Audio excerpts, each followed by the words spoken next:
नमस्कार. मी ममता सिंधुताई सपकाळ आणि आपण बघत आहात फ्रायडे फॅक्ट्स. दिनांक 23 मार्च 2022. त्या दिवशी मी आणि विनय आम्ही दोघेही KTFL ग्रुपच्या मुंडवा ऑफिसला, कॉर्पोरेट ऑफिसला सकाळी 8:30 वाजता पोहोचलो होतो. म्हणजे KTFL ग्रुपचे आदरणीय श्री रविनगरकर सर CEO आहेत त्यांनी आम्हाला भेटण्यासाठी बोलवलं होतं. मुळात सरांची आधी शिरूरचा जो आमचा आश्रम आहे, शिरूरची जी आमची संस्था आहे, तिथे भेट झाली होती. त्यांनी व्हिजिट दिली होती. तिथे मुलांसोबत सकाळचा नाश्ता केला होता आणि त्यांनी विनयला सांगितलं होतं की या दिवशी मला येऊन भेटा. मी आणि विनय सरांच्या समोर बसलो. बोला म्हटले, मी आता काय करायला हवं आहे, तुमच्यासाठी मी काय करू शकतो. पण त्याआधी सरांनी एक गोष्ट सांगितली आम्हाला की मी माईंचा कदाचित तो शेवटचा व्हिडिओ असावा, तो बघितला आहे आणि माई त्या व्हिडिओमध्ये म्हणाल्या होत्या की माझ्यानंतर माझ्या मुलांचं काय, आणि मला जे करायचं आहे माईंसाठी, माईंच्या परिवारासाठी, माईंच्या मुलांसाठी, ते मला असं वन टाईम नाही करायचं आहे. मी आता काय करू शकतो. तेव्हा सगळ्यां मिळून म्हणा किंवा जे योग्य होतं त्यावेळी ते असं की जास्तीत जास्त लोकांपर्यंत, जास्तीत जास्त कंपन्यांपर्यंत किंवा जे डोनर आहेत, जे NGOसाठी मदत करतात किंवा मदत करायला तयार असतात, अशा लोकांपर्यंत माईंचं काम जायला हवं, तिथे पोचायला हवं आणि ते पोहोचवणारी, ते प्रेझेंट करणारी एक व्यक्ती आपण अपॉइंट करूया. त्याचा सगळा खर्च KTFL करेल आणि ती व्यक्ती माईंच्या परिवारासाठी किंवा माईंच्या संस्थांसाठी काम करेल. हे आमच्यासाठी खरंच खूप नवीन होतं की कुणीतरी येतंय आणि आपल्यासाठी काम करतंय.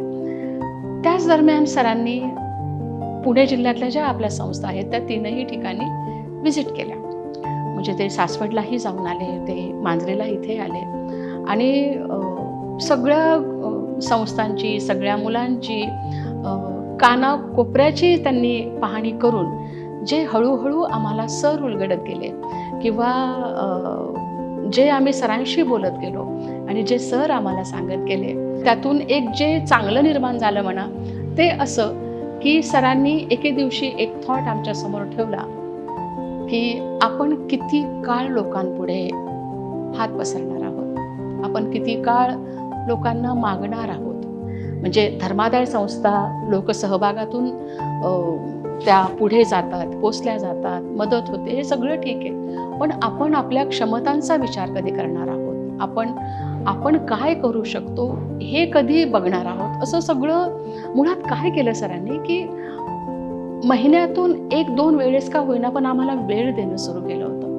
दर 15 दिवसांनी म्हणा किंवा दर महिन्याने म्हणा, सर जिथे असतील, म्हणजे ते इंडियामध्ये असू शकतात, ते USA मध्ये असू शकतात, ते ऑनलाईन आमच्याशी तासभर तरी बोलायचे आणि पूर्ण संस्थांमध्ये काय चालू आहे, कशी वाटचाल चालू आहे, काय अडचणी आहेत, काय करायला हवं, हे सगळं त्या तासाभरामध्ये बोललं जायचं. आणि म्हणजे आम्ही सगळे असायचो, मी असायचे, दीपक दादा त्या ऑनलाईन मीटिंगमध्ये असायचा, विनय असायचा, अरुण भाऊ असायचा, मनीष असायचा आणि पूर्ण ग्रुप आपापल्या परीने आपापली जी काही गोष्ट समोर ठेवायची आहे, जे काही मत समोर ठेवायचं आहे किंवा जी काही अडचण समोर ठेवायची आहे, हे सगळं त्या तासाभरामध्ये बोललं जायचं. आणि सर प्रत्येक गोष्टीला शांतपणे ऐकून घेऊन, जर समस्या असेल तर तिचं निराकरण कसं करता येईल, जर चांगलं काही असेल तर त्याचं भरभरून कौतुक कसं होईल, हे सगळं आम्ही अनुभवत होतो. मुळात कसं झालं ना की माईंनंतर आमचं कोणी कौतुक करणं किंवा आम्हाला इतकं वेळ देणं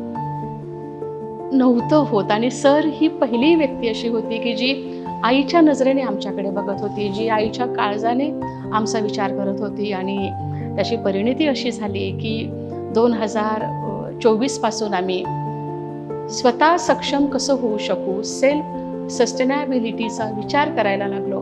आणि आमचं डॉक्टर सौ सिद्धूताई सपकाळ फाउंडेशन रजिस्टर झालं. पण पुढे काय करायचं? आणि सरांनी विचार समोर ठेवला तो बेकरीचा. म्हणजे बेकरीवर मी एक स्वतंत्र एपिसोड करणारच आहे, पण स्वतःच्या क्षमता ओळखा, स्वतःला ओळखा. आणि संपूर्ण सपोर्ट सिस्टीम ही तुमच्यासोबत येऊ शकते, पण कधी? जेव्हा तुम्ही पहिलं पाऊल उचलता. हे कळत नकळत सर आमच्या मनावर बिंबवत राहिले. आणि ते जो मार्ग दाखवतील त्याच्यावर कसं चालता येईल, किंवा त्याच्यात काही अडचणी येऊ शकतात का, किंवा अडचणी आल्या तर त्या कशा पार पाडायच्या, हे सगळं इतकं छान जमायला लागलं आम्हाला. आणि कुठेतरी हा विश्वास आला की येस, आपण हे करू शकतो, आपल्याला हे करायला हवंय, आपल्याला अशक्य काही नाही. आणि त्याहून पुढे जाऊन सरांनी एक विचार आमच्या समोर ठेवला, किंवा आमच्या शक्तीची आम्हाला जाणीव करून दिली की एक लक्षात घ्या, हे सगळं तुम्ही नाही करणार आहात, माई तुमच्याकडनं करून घेणार आहेत. माई आहेत यावर सरांचाही विश्वास आहे, आणि ऑफकोर्स माझा तर आहेच आहे, आय मीन आमच्या सगळ्यांचा तर आहेच आहे.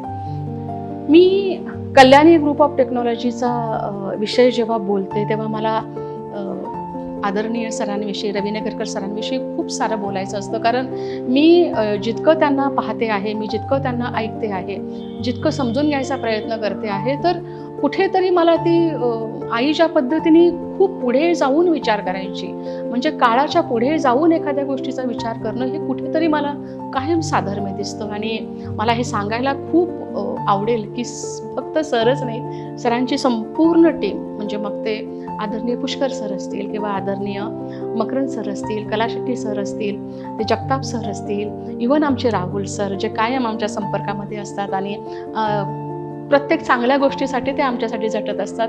ही संपूर्ण टीम, म्हणजे मी कधी बाबा कल्याणी सरांना भेटले नाही, पण मला त्यांचे सुद्धा आभार मानायचे.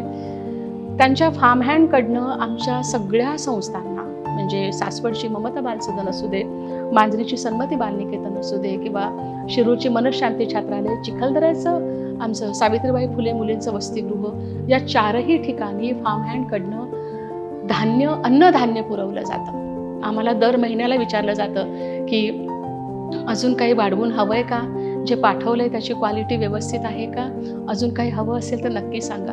मला एक सांगा, कुणीही एकदा विचारेल, दोनदा विचारेल, तीनदा विचारेल, पण हे जे सातत्य आहे, म्हणजे कुणीतरी विचारपूस करते की तुम्हाला अजून काही हवं आहे का, किंवा सर जेव्हा इथे नसतात तेव्हा त्यांची बाकीची जी टीम आहे, मी जी मगाशी सगळ्यांची नावं घेतली, त्यांनी कुठे ना कुठे जिथे म्हणून शक्य आहे तिथे जाऊन व्हिजिट करणं, आमच्या आनंदात सहभागी होणं, आमच्या प्रयत्नांचं कौतुक करणं, आणि पुढे काय करता येईल यासाठी आम्हाला मार्गदर्शन करणं, हे खूप खूप विलक्षण आहे. कुठलंही सामाजिक काम करताना ते एका व्यक्तीचं काम असूच शकत नाही, ते टीमवर्क असतं. आणि तुम्ही जे काम करता ते कुठलाही एक अँगल नसतो, त्याचे अनेक अँगल किंवा अनेक सपोर्ट सिस्टीम त्या कामाला हवे असतात. आणि अशा पद्धतीने जेव्हा ही इतकी मोठी माणसं तुमचं सपोर्ट सिस्टीम म्हणून तुमच्यासाठी उभी राहतात किंवा हाकेच्या अंतरावर असतात, खरं सांगते ह्या गोष्टींनी फार फार बळ मिळतं. आई गेल्यानंतर जो एकटेपणा आम्हाला आला होता, आई गेल्यानंतर आम्हाला कुणाशी बोलावं, कुणाला आपला प्रॉब्लेम सांगावा, कोण आपल्याला समजून घेईल, संवाद महत्त्वाचा असतो. कारण ते जी एक संवादाची जी आमची भूक होती, किंवा आम्हाला कुणाशी तरी बोलायचं होतं, ती जी एक उणीव होती, एक पोकळी होती, सरांनी ती पोकळी हळूहळू भरून काढली आहे. आता ही सर भेटतात, पुढच्या प्लॅनिंगविषयी बोलतात, आणि मी कायम असं म्हणते की आमचे सर म्हणजे आईच्या काळजाचा माणूस आहे.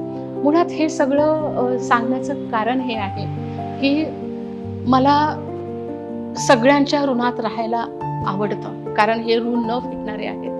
माई असताना, माई ज्या पद्धतीने काम करत होत्या, झपाटलेली होती ती या सगळ्या कामाने, पण तिची सुद्धा स्वतःची एक सपोर्ट सिस्टीम होती.